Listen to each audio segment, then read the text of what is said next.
Hello అండి. ఈరోజు మన ధవళేశ్వరంలో ఒక 3 వెరైటీస్ ఆఫ్ వినాయకుడిని మీకు చూపించేస్తాను. ఫస్ట్ వచ్చేసి ఈ బెల్లం కుందుల వినాయకుడండి. ఈ 1500 కేజీల బెల్లం కుందులతో ఈ వినాయకుడిని అయితే తయారు చేశారు. ఈ వినాయకుడి విగ్రహాన్నొచ్చేసి మార్కెట్ దగ్గర బస్ స్టాండ్ పక్కన అయితే నిలబెట్టడం జరిగింది. ఇంకొక వినాయకుడు అచ్చం మట్టి వినాయకుడండి.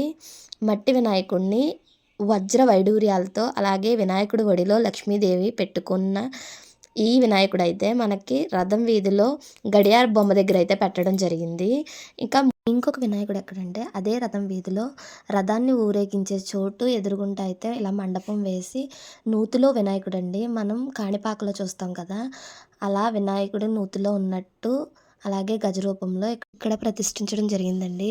ఈ వినాయకుడిలో మీకు ఏ వినాయకుడు నచ్చారనేది కామెంట్ చేసేయండి. అలానే వీలైతే ఒకసారి మీరు కూడా వెళ్ళి ఈ వినాయకుడిని దర్శించేసుకోండి. ఓకే.